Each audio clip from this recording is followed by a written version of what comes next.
At Metropole TVKE across all your social media platforms. You're definitely watching Metropole Television, your 24/7 business channel in Eastern Central Africa. My name is Simba Elijah Charles Kiaget. Thank you very much for choosing to begin your day with us here.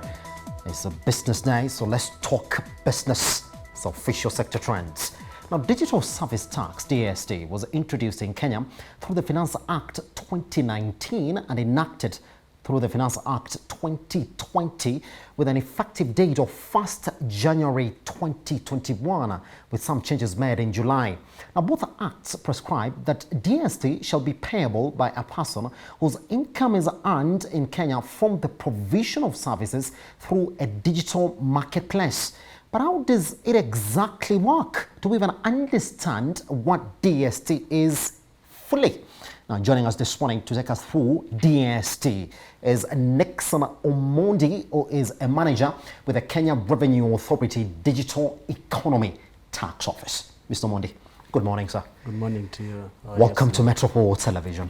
Thank you. Pleasure to be here. Pleasure to have you as well. So let's talk about DST.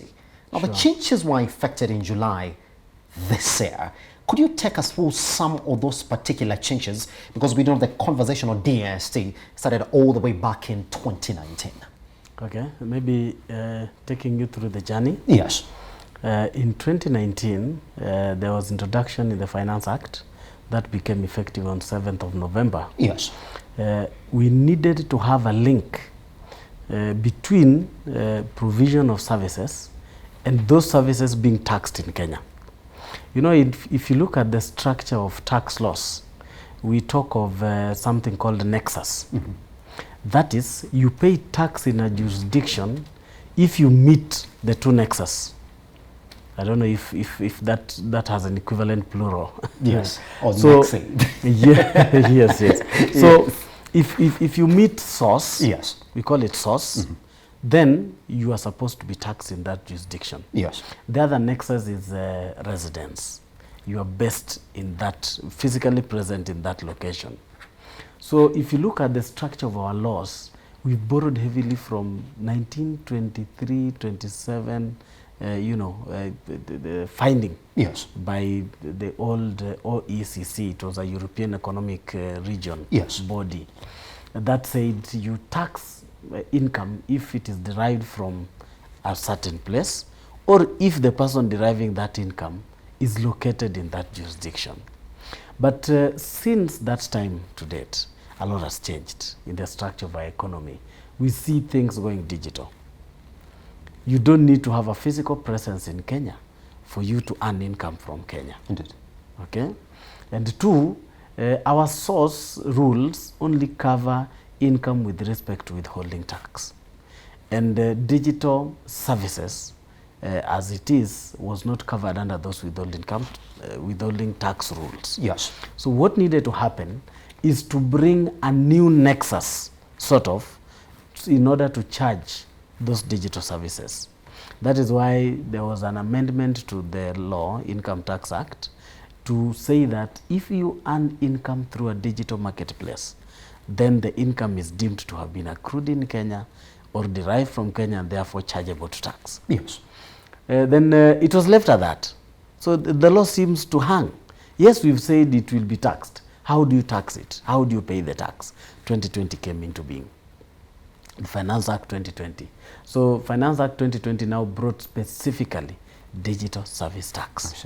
So the law said digital service tax shall be payable by a person who derives income from a digital marketplace, whether you are a resident or a non-resident. A non-resident in that order. Yes. Yes. Then the law further said that there shall be regulations by the CS Treasury to effect that.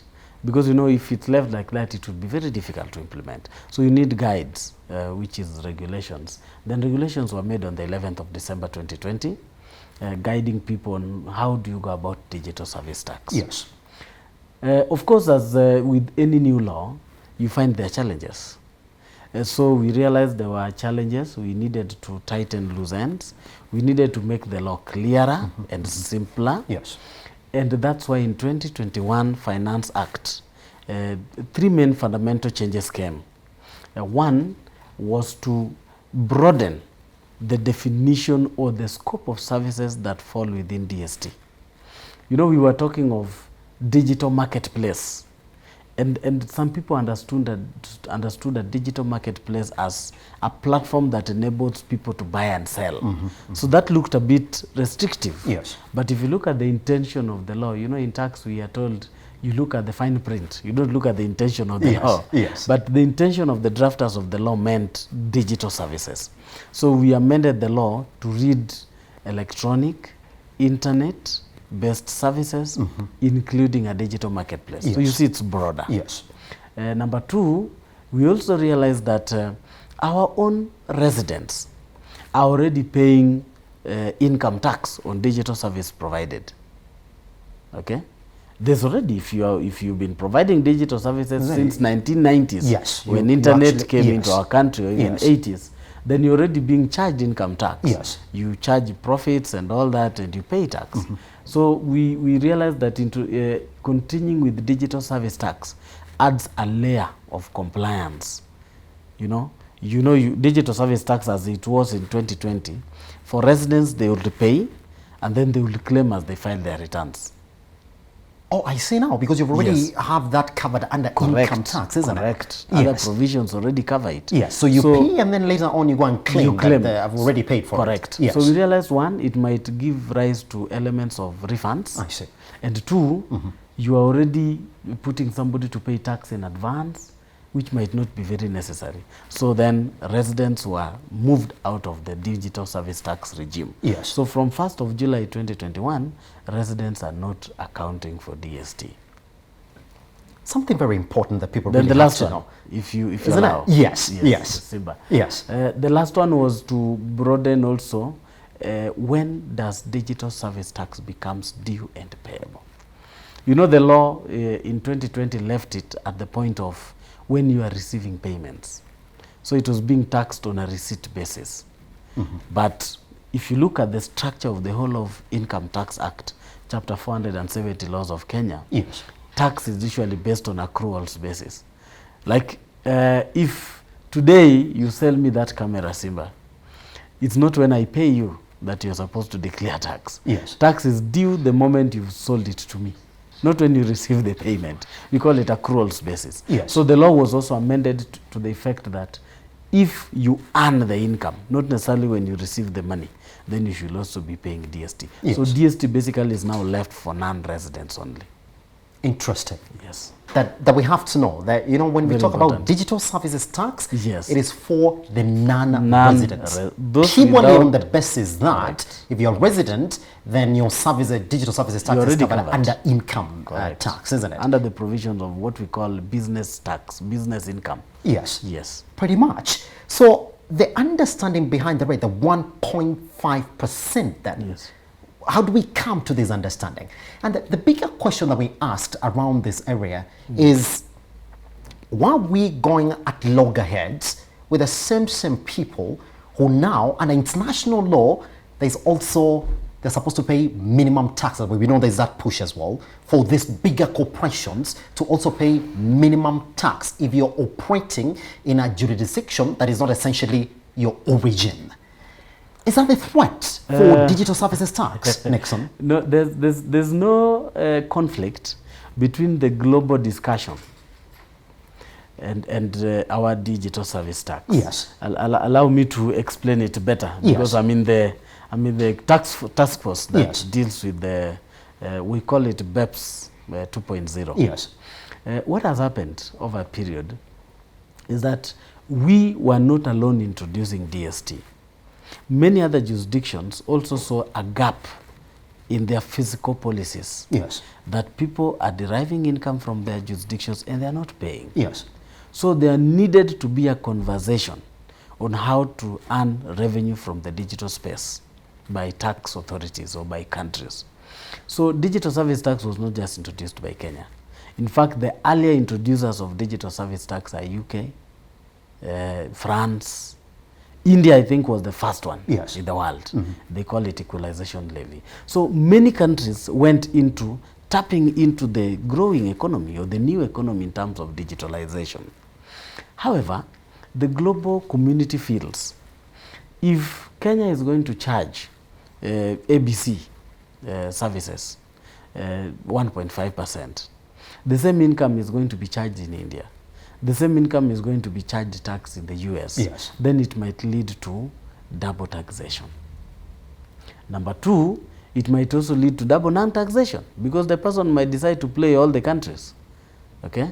Three, it leads to tax sub-optimization, meaning the company does not really know exactly what it's paying and how it's paying it, because every country will come with their own structure. Mm-hmm. So the global economy under what we call inclusive framework, and Kenya is a member of the inclusive framework, that is a community of countries that came together to fight what we call base erosion and profit shifting, a project that started in 2013. Yes. So currently there are 140 countries. There were about 139 up to June, and then now one added, an African country. I think it was Liberia or something like that. So we are fighting base erosion. And the first action point that came under what we call BEPS action plans, yes, yes, was the effect of digitalization. And initially OECD as a steering group within the, because they are like the secretariat, yes, of the countries, the 140, came up with proposals on how to tap into the digital economy, and digital service tax was one of them. However, because of that unified way of taxing it, a global approach, mm-hmm. You know, the world is a global village now, and they feel if things are approached from a global perspective, then it is better. So they came up with what we call Pillar 1 and Pillar 2. Under Pillar 1, they are saying, why don't we tax the digital economy in a unified manner, not a unilateral manner? Yes. So unilateral is where Kenya introduces DST. Nigeria has significant economic presence. Yes. India has equalization levy. Yes. US has digital service tax. France has what we call GAFA tax. Yes. That is Google, Apple, Facebook, and Amazon tax. You see, so every country has their own way of dealing with it. So OECD has steered countries to have a unified approach. That is under Pillar 1. Yes. Countries signed into it last week. 136 countries, Kenya, Nigeria, Sri Lanka, and Pakistan didn't sign into it. And purposefully, because Kenya, we are yet to understand exactly what are we taking Kenyans into. Yes. You know, it's not like the 1923 when people will sign things and Kenya will just sign because the world has spoken. But now, because if you look at Article 209 of the Constitution, it says any tax policy and managed by Kenya shall take into account this generation and the next generation. Yes. Yes. So that is what we are safeguarding. We want to know what we are taking the next generation of Kenyans into. We don't want our grandchildren to blame us for having taken them to a slaughterhouse. Yes. So we are still looking at what OECD proposed, and if we feel it is worth it, we'll sign in the fullness of time. Yes. Then Pillar 2. Pillar 2 has nothing to do with digital service tax, mm-hmm. or digital economy. Yes. Pillar 2 is dealing with base erosion, and specifically what we call tax havens. Over time, we've realized that companies are able to structure their operations in a manner that they end up with double non-taxation. Yes. You know, we've been fighting double tax. Yes. Companies are telling us, no, we don't want to be taxed double. But at the end of the day, they end up with double non-taxation. Yes. They don't pay tax in any jurisdiction. So they use the tax havens, although the current wording is low tax jurisdictions. Mm-hmm. So to fight such kind of vices by corporates, yes, now minimum tax has been introduced, what we call global minimum tax. tax. And don't confuse it with our own minimum tax. Yes. They're different. Totally different. Totally This different. one is global. It's global. Yes. And what the global world is saying, that's the 140 countries, is that a company like Amazon will be looked at from the US, and they'll be checking every jurisdiction that Amazon operates and see how much tax they have paid in each of those jurisdictions. And in any jurisdiction they pay less than 15%, US will top up. US will say, oh, that jurisdiction is 10%, you paid 10%, pay the 5% more. The same as Kenya. We'll also be looking at companies that parent entities are here, though we don't have a number. Yes. Okay? Yes. Then if that happens, we'll be telling that company, you know, you operate in a certain island where tax rate is 7% or 0. We want you to pay 15%. 15% right here. Yeah. Yes. So that is the discussion. Yes. So that has an element of globalization, yes, but it is not related to digital services tax. Service tax. Pretty much. Correct. All right. So, question, how much are we targeting as the taxman from digital services tax? What is the approximate? Yes. You see, our DST rate is the lowest in the world. Yes, 1.5%. 1.5. Yes. A number of countries goes up to 12%. India's equalization is 6%. Yes. Other countries, I think, in the European region is about 2 to 3%. So our rate is very modest. So our expectation from DST is also not so much. Yes. Okay? But it is assisting us in collecting other taxes and also understanding the economy. Yes. So currently we project about 150 million, not much. Yes. But closely related to digital service tax is something called VAT from electronic services. Yes. Same taxpayers operate the two. So the other one, because it's 16%, it's giving us more money. Yes. Like now, if you are subscribing to Netflix, I know Netflix has given us some free bandwidth. But if you are paying, yes, you will see that your payments went up by 16%. Because now we mandate them to charge VAT and remit. So the same Netflix, for example, sorry for using them as an example, not for advert, of course, they also pay DST. Yes. Yes. But DST generally is very modest. Just about 150 million as our target for the next financial year, for this financial year, sorry. Pretty much. Yes. All right, another question that I have to put across to you. Are there any digital market transactions that are exempt from the umbrella of DST? Very true. In the 2020 Finance Act and the regulations, yes, given that there were residents also being chargeable to DST, yes, a lot of those exemptions were very valid. But after the change, we realized the exemptions are very limited now. Yes. So if you look at Section 12E of the Income Tax Act, which deals with digital service tax, currently we have exemptions with respect to withholding tax. So if your income is already subject to withholding tax, then again you are not subject to DST. Yes. In Kenya, we charge withholding tax on royalties and software because we believe software gives rise to a royalty. So if Metropole, for example, is acquiring software from ABC, Software Inc. Yes. Okay. We require Metropole to charge withholding tax. As you pay ABC, you withhold a percentage as withholding tax. Yes. So we'll not require ABC to again charge DST. Yes. To pay DST, sorry. So that is one exemption. Another exemption is dealing with what we call telecommunication and electronic services. All of us know about cable TV and the fiber optics. Of course, they're electronic in nature. Yes. So if those companies are already subject to tax under what we call Section 9(2).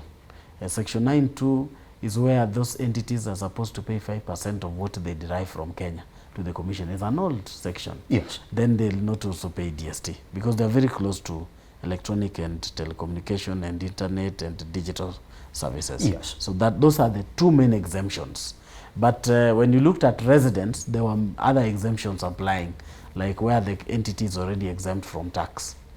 Okay. Two, where the services are to facilitate financial, insurance, lending, borrowing, and that entity is registered or licensed by CBK. Yes. Or is registered under the Banking Act.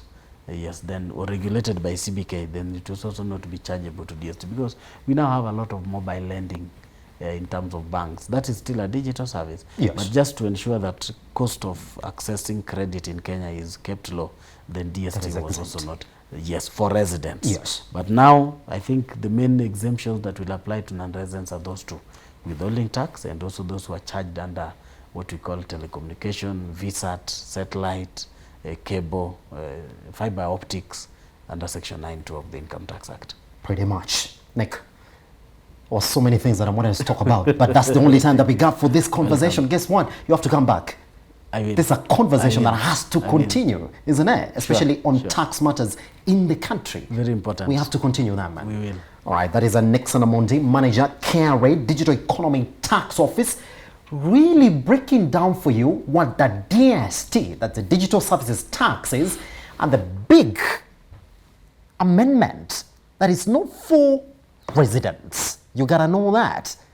And you gotta know who's exempt and why you're not supposed to pay it as well. Just what we're gonna get him back on a longer conversation so we'll make these matters as clear, as crisp as we've been trying to make them this morning. We take a short break. Once we come back, the economic review, top on that, it's 129 shillings for a litre of petrol and around 110 shillings for a litre of diesel. We tell you how they did it despite the landing cost of that product being the highest in the history of that product. Once we come back here on a Metropole Television.